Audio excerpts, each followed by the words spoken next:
एक हमारे अंदर नई ऊर्जा को भर के जाते हैं, क्योंकि किसी आचार्य भगवंत ने कहा है ये भाद्रपद, ये भाद्र मासों, ये भाद्रपद परिणामों को भद्र बनाने में विशेष निमित्त है। ये भादों का पर्व भी व्यक्ति के परिणामों में भद्र बनाने में निमित्त पड़ता है, क्योंकि आचार्य भगवंत कहते हैं मानव में चक्रवर्ती और रत्नों में चिंतामणि रत्न और मंत्रों में महामंत्र और नदियों में भागीरथी और वनों में नंदनवन और पर्वत में मेरु पर्वत, ये बड़े महत्व रखते हैं। उसी प्रकार वर्ष में एक भाद्रपद भी आता है, जो भाद्रपद हमें हमारी परिणामों की भद्रता का संकेत देता है कि हमें उस समय अपने परिणाम भद्र रखना चाहिए। क्योंकि आचार्य भगवंत ने गाथा लिखी है कि अहो अहो भद्रपदाख्येयं मासानिक व्रताक्रः धर्म हेतु परो मध्ये मानुषानां नरेंद्रवत्। आचार्य भगवंत कह रहे हैं कि ये भाद्रपद अभी कहा था कि नरेंद्र जो कि मनुष्यों का नर होता है वह चक्रवर्ती होता है, और नदियों में देखा जाए तो भागीरथी नदी मंत्रों में महामंत्र, और वन में नंदनवन और पर्वत में मेरु पर्वत। उसी प्रकार महीने में उसी प्रकार 12 महीने आते हैं अपने बीच, 12 एक साल में 12 माह होते हैं। उस माह में एक भद्र मास आता है।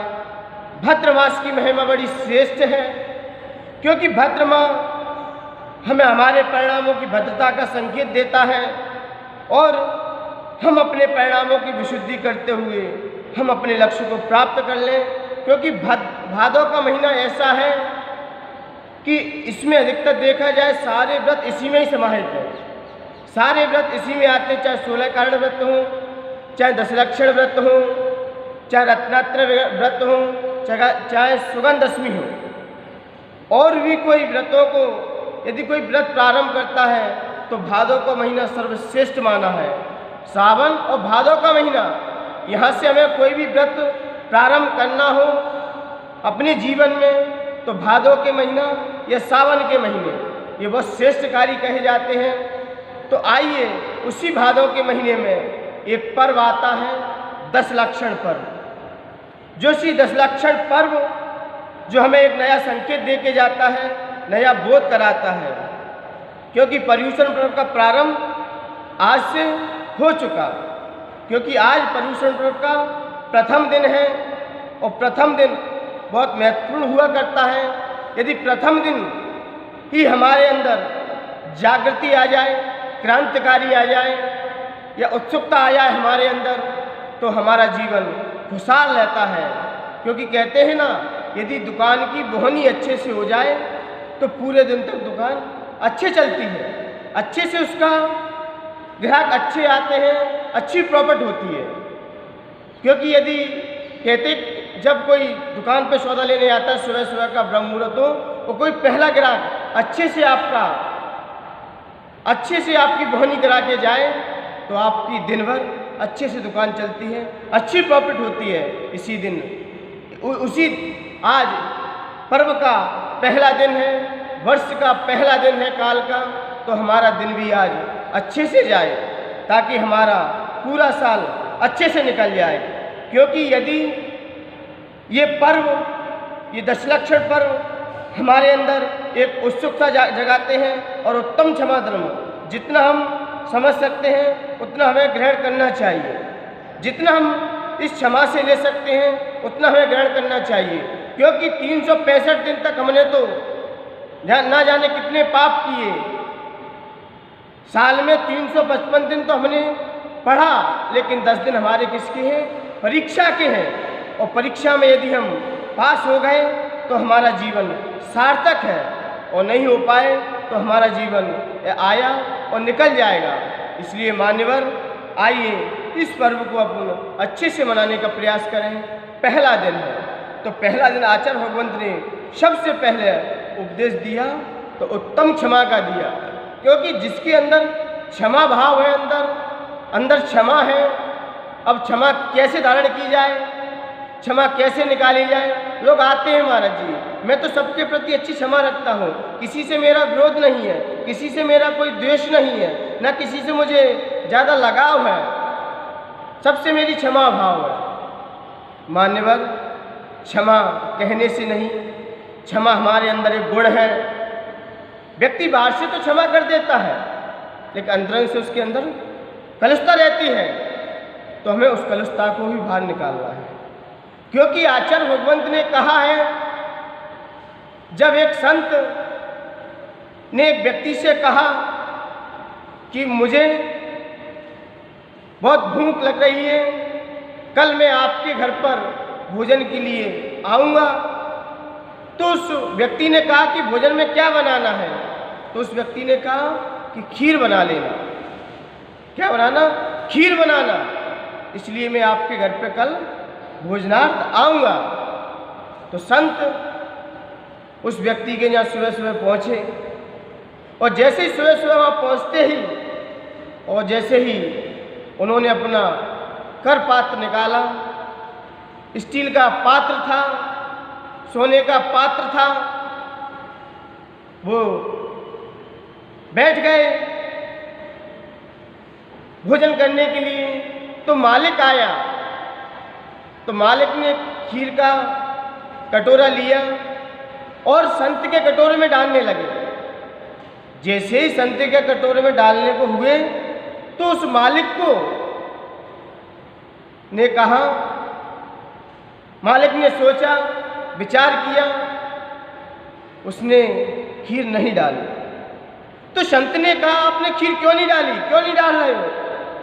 तो बड़ा संकोच करते हुए बोला कि संत, मैं खीर कैसे डाल दूं आपके कटोरे में, क्योंकि आपके कटोरे में तो क्या है, पहले से ही कूड़ा भरा पड़ा है। अब मैं खीर डालूंगा तो ये खीर भी दूषित हो जाएगी, खराब हो जाएगी। तो जब ऐसा विचार किया, मान्यवर हमारा यही निवेदन है, बाहर से आपने क्षमा धारण कर ली, लेकिन अंदर हमारे अंदर कसाय जागृत है, बैर भाव जागृत है, ईर्ष्या जागृत है, द्वेषपना जागृत है, ज्वेलसी भरी पड़ी है, और हम ऊपर से कहें हमारे अंदर तो क्षमा है। ये तो वही के समान है जैसे कटोरे में पहले से ही मल पड़ा है, कुछ तृण पड़े हुए हैं, और हम उसमें अपनी खीर डाल दें तो खीर भी अशुद्ध हो जाएगी, खराब हो जाएगी। तो इसलिए बालक समझदार था। इसलिए मान्यवर आपसे मेरा निवेदन है, गुजारिश है, जब कोई व्यक्ति आहार देने आता है या भगवान का अभिषेक करने आता है, तो जरा विचार कीजिए, सोले के कपड़े बाहर रखे हुए हैं, तो सबसे पहले वो क्या करता है, क्या करता है? अरे सबसे पहले वो असोले के कपड़ों को उतारेगा, जो अशुद्धि के कपड़े पहने हुए हैं पहले उनको उतारेगा, उसके बाद के क्या पहनेगा, सोले के कपड़े पहनेगा। और यदि उनके ही ऊपर यदि हम सोले के वस्त्र पहन लें, तो मान्यवर आप सोले के हो कि असोले के हो, आप शुद्धि में हो कि अशुद्धि में हो।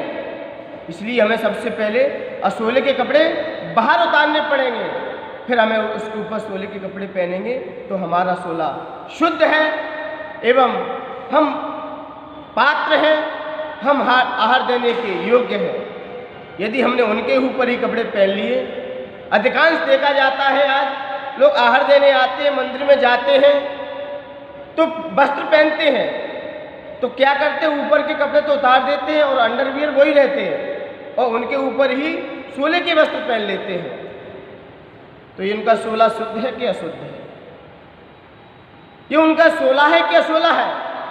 ऐसे ही मान्यवर आज का दिन है, हम ऊपर से तो क्षमा क्षमा चिल्लाते रहते हैं, लेकिन जब क्षमा की परीक्षा आती है तो हम फिसल जाते हैं। यदि विद्यार्थी 1 साल तक पढ़े और 3 घंटे में यदि फिसल जाए परीक्षा हॉल में, तो उसकी 1 साल क्या हो गई, बर्बाद चली जाएगी, उसका दिन बर्बाद चला जाएगा, उसकी पढ़ाई पूरी बर्बाद चली जाएगी। इसलिए मान्यवर एक सेकंड का क्रोध भी व्यक्ति की जिंदगी को न जाने क्या से क्या कर देता है, न जाने कहां से कहां पहुंचा देता है। लेकिन आज तो उत्तम क्षमा का दिन है, उत्तम क्षमा का दिन है। तो उत्तम क्षमा का धारी कौन हो सकता है? एक तो क्षमा, और उसमें विशेषता, उसमें श्रेष्ठता डाल दी कि वो भी क्षमा कैसी उत्तम होना चाहिए। पहले तो क्षमा करना है बहुत आसान है, आसान बात नहीं है, बहुत कठिन है किसी को क्षमा करना। लेकिन सबसे कठिन काम है क्षमा मांगना।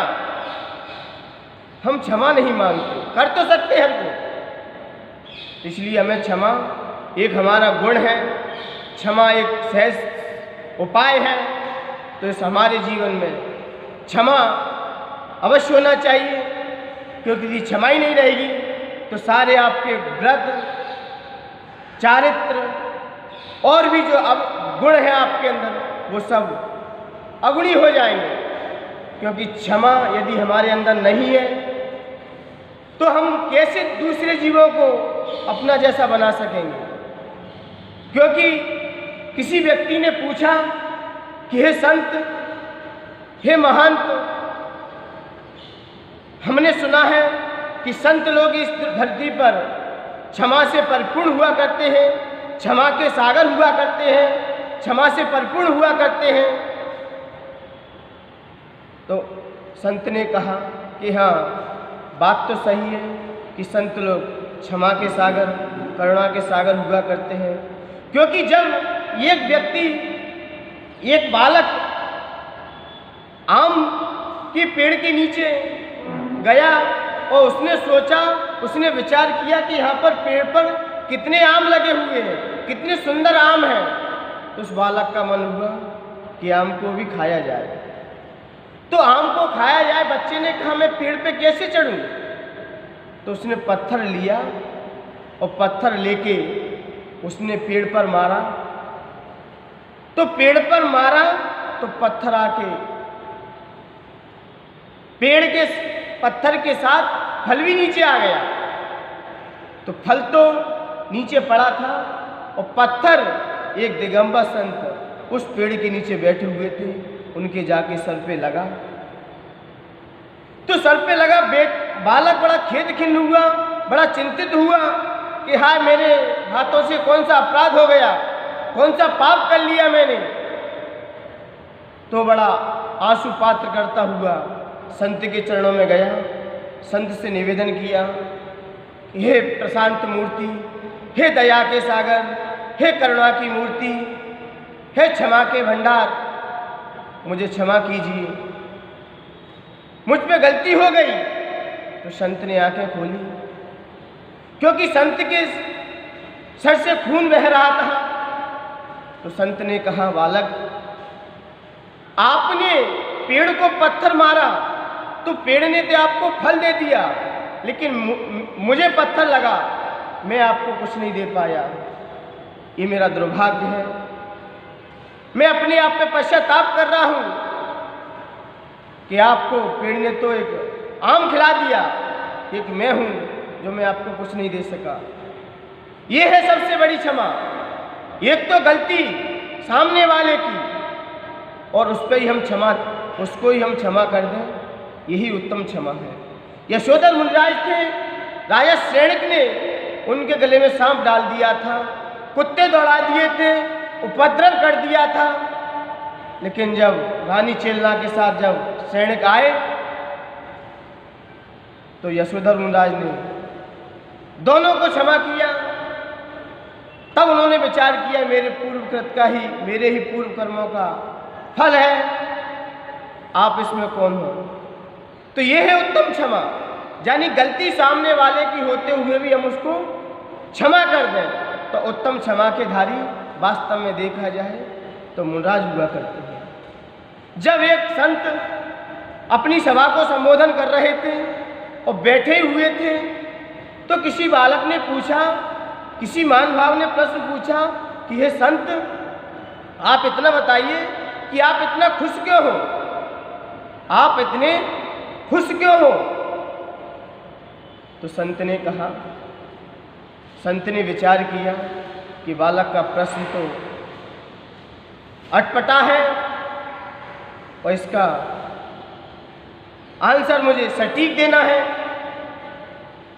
तो संत ने कहा, मैं हर पल खुश रहता हूँ, प्रसन्नचित्त रहता हूँ, क्योंकि खुश होना मेरा स्वभाव है, प्रसन्नचित्त रहना मेरा संत का स्वभाव है।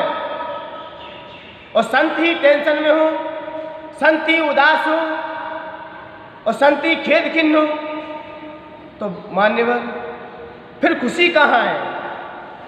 खुशी की मूर्ति देखना है तो आचार्य भगवंत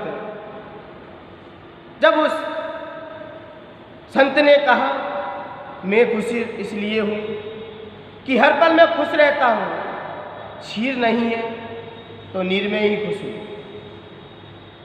क्षीर नहीं है तो नीर में खुश हूँ, गाड़ी नहीं है तो पैदल चलने में ही खुश हूँ। आज कोई मेरे साथ नहीं है, मैं अकेला ही खुश हूँ। कोई नाराज हो गया है, उसकी अदा में खुश हूँ। कल जो बीत चुका है उसकी मीठी याद में खुश हूँ। कल अभी आया नहीं है, उसके इंतजार में खुश हूँ। मान्यवर अंतिम पंक्तियाँ आती हैं, जवाब दे देना, नहीं दोगे तब भी खुश हूँ, तब भी मैं खुश हूँ, क्योंकि खुश रहना एक संत का स्वभाव है। इस संत का एक नेचुरल स्वभाव हुआ करता है। एक अंदर से उनकी एक करुणा भाव से उनके अंदर से हमेशा खुशहाल उनका चेहरा रहा करता है। क्योंकि आचार्य भगवंत ने आचार्य भगवान गुरु श्री विनम्र सागर जी गुरुदेव ने 4 पंक्तियाँ लिखी हैं। मैं आप उन पंक्तियों को, वो पंक्तियाँ मुझे याद आ रही हैं। हमारे गुरुदेव विनम्र सागर जी गुरुदेव जिनका चेहरा देखते हैं, वास्तव में ये पंक्तियाँ वहाँ लागू हो जाती हैं।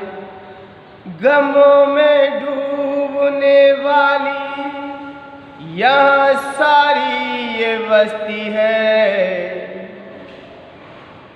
गमों से जो उठा ऊपर यारो कोई वो हस्ती है।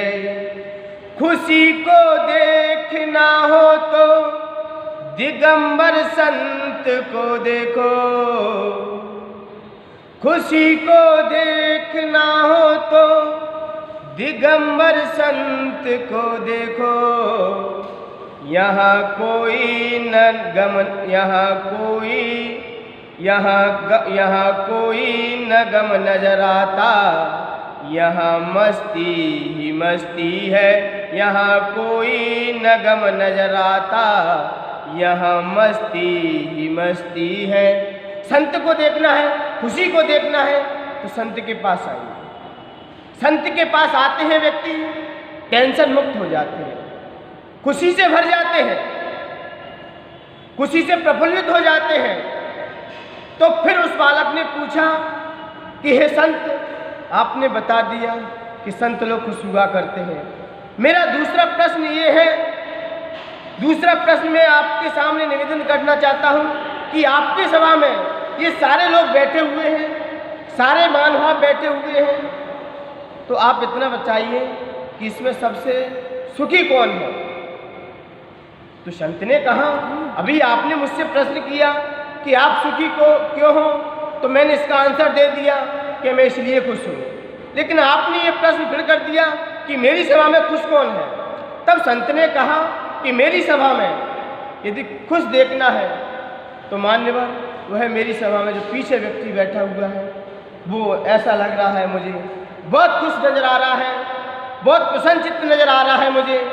क्योंकि मेरे जब भी प्रवचन होते हैं, मेरी जब भी सभाएं लगती हैं, तो वह व्यक्ति बड़ा खुश नज़र आता है, इसलिए वह मुझे बहुत खुश नज़र आ रहा है।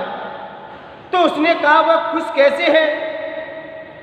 तो संत ने कहा, भगवंत ने कहा कि वो इसलिए खुश है क्योंकि राजा मेरे पास आया था, राजा ने मुझसे निवेदन किया था।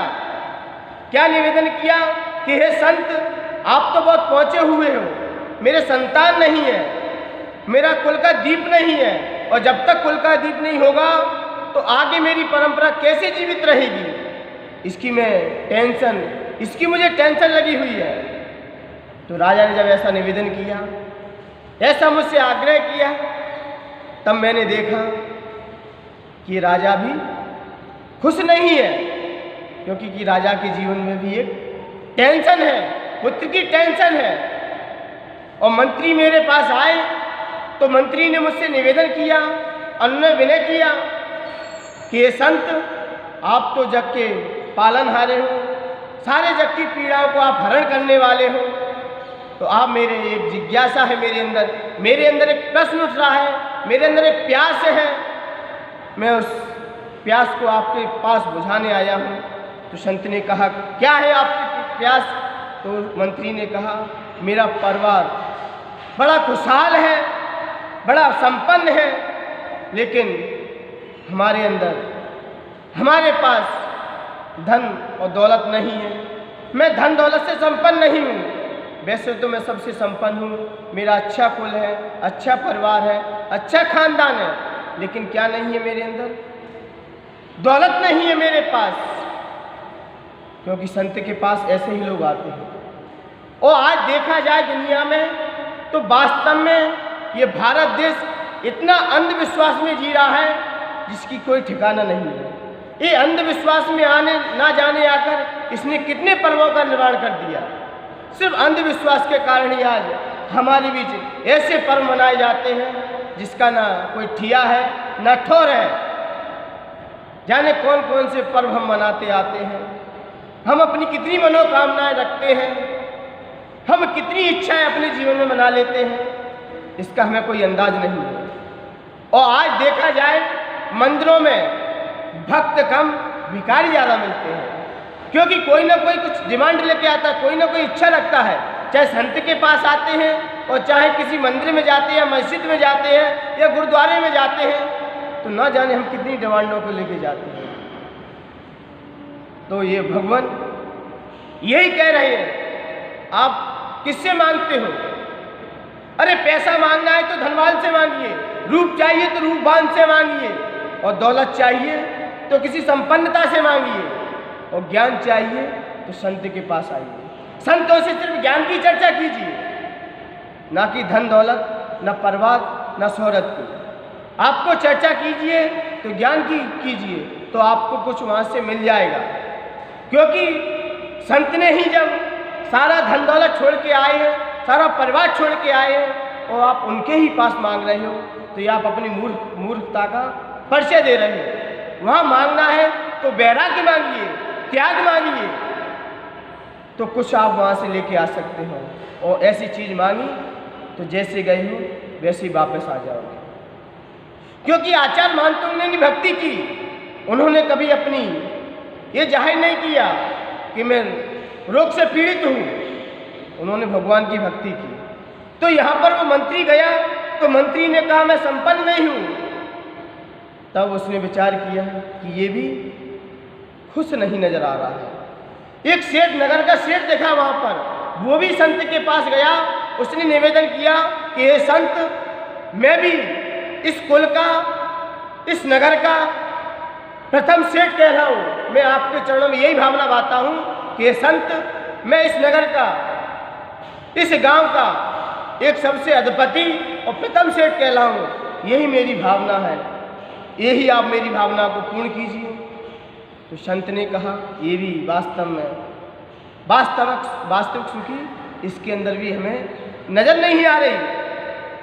तो एक व्यक्ति जब मेरे पास आया, मुझसे निवेदन किया और मेरी बहुत प्रशंसा की कि संत, आप करुणा के सागर हो, दया की मूर्ति हो, प्रशांत की दया की मूर्ति हो, प्रशांत महासागर हो आप, और आप दयालु हो, कृपालु हो। मुझे आपसे कुछ नहीं चाहिए, ये शोहरत, ये जमीन, ये जायदाद मुझे कुछ नहीं चाहिए। मुझे चाहिए तो आपकी कृपा और आपका आशीर्वाद चाहिए। बस आपका आशीर्वाद मेरे ऊपर है, सब कुछ मैं सब कुछ प्राप्त कर सकता हूँ, बस मुझे आपकी कृपा और आपका आशीर्वाद चाहिए। जब ऐसा सुना तब संत ने कहा, वास्तव में देखा जाए तो सबसे प्राणी यही सुखी है। व्यक्ति धन दौलत परिवार से सुखी नहीं है। व्यक्ति जब अपने अंदर से इच्छाएं समाप्त कर दे, इच्छाओं को हटा दे अपने अंदर से, व्यक्ति हमेशा खुश नजर आएगा, उसके चेहरे पे प्रसन्नता नजर आएगी। और हमारे अंदर जितनी इच्छाएं होंगी, जितनी अपेक्षाएं होंगी, क्योंकि अपेक्षा की उपेक्षा ना हो पाना ही क्रोध का बीज है। क्रोध का बीज क्या है? हमारे जीवन में अपेक्षाएं, डिमांड है, उतनी ही हमारे अंदर क्या है? कसाय है। और जितने सारी इच्छाओं को समाप्त कर दिया, अपेक्षाएं हटा दी अपने जीवन में, तो उपेक्षा फिर किसकी करेगा? तो इसलिए अपेक्षा की उपेक्षा ना हो पाना ही क्रोध है। यदि आपने बच्चे से डिमांड की, बच्चा पढ़े लिखे अच्छा होशियार बने, बेटी पढ़े लिखे अच्छा काम करके दिखाए, और बेटी यदि अपने काम से असफल हो जाए, बेटा पढ़ाई से असफल हो जाए, तो फिर पिता को क्या आता है? क्रोध आता है। तो पिता को पुत्र से क्या थी? अपेक्षा थी। तो अपेक्षा की पूर्ति नहीं हो पाई तो क्या आया था? क्रोध आया। और क्रोध हमेशा क्या होता है? क्रोध की एक परिभाषा है, क्रोध दो मुखी होता है। एक क्रोध एक क्षण का है, दो मुखी होता है। अहंकार दो मुखी होता है। एक तो अंदर से हमारे अंदर जो गुण है उनको डैमेज कर देता है, और अंदर से कोई नए संस्कार, नए गुण को प्रवेश नहीं होने देता। तो ये क्या है? क्रोध क्या है? दो मुखी है, क्योंकि अनंतान मंदी कसाय चारित्र का भी घात करती है, इधर सम्यक्त का भी घात करती है। मान्यवर, एक अनंतान मंदी कसाय ऐसी है जो जीव के दो मुखी कार्य करती है। यदि सिद्धांत की दृष्टि से देखा जाए तो अनंतान मंदी कसाय व्यक्ति के अंदर आ जाती है, तो चारित्र है तो चारित्र से गिर जाएगा व्यक्ति, यदि सम्यक्त है तो सम्यक्त से च्युत हो जाएगा। इसलिए अनंतान मंदी कसाय को क्या कह दिया यहाँ पर? दो मुखी है। हमारे अंदर के ज्ञान को डैमेज कर देती है, डिलीट कर देती है, और अंदर से ज्ञान को, अंदर के ज्ञान के प्रवेश द्वार पे अगला के समान है, तारे के समान है। जो जैसे तारा लग जाता है गेट पे ना, वैसे ही अंदर से हमारे अंदर के ज्ञान को डिलीट और बाहर से ज्ञान को नहीं जाने देती है। इसलिए क्रोध ये दो मुखी हुआ करता है। तो इसलिए अहंकार ये दो मुखी है, और क्रोध हमेशा पिटता ही है। क्रोध कैसे? एक तो क्रोध कमजोर होता है, और कमजोर लोगों पर ही आता है। क्रोध की विशेषता है, क्रोध बड़े लोगों पर नहीं आएगा, हमेशा ध्यान रखना। क्रोधी व्यक्ति खुद कमजोर होता है, इसलिए कमजोर पे आता है। क्या? क्रोध खुद कमजोर होता है, इसलिए कमजोर पे आता है, और क्षमा शक्तिशाली हुआ करता है, इसलिए क्षमा कर दिया करता है। क्योंकि क्रोध क्यों कमजोर होता है? जब अंक की जब सभा लगी, आपने 1 2 3 4 5 अंक पढ़े होंगे, इनकी सभा बैठ गई थी। तो इनकी सभा में जब 9 के अंक ने कहा कि मैं बड़ा हूं, सबसे अंकों में मैं बड़ा हूं, मुझसे बड़ा कोई नहीं है, क्योंकि 9 की अंक की संख्या सबसे बड़ी हुआ करती है। 9 अंकों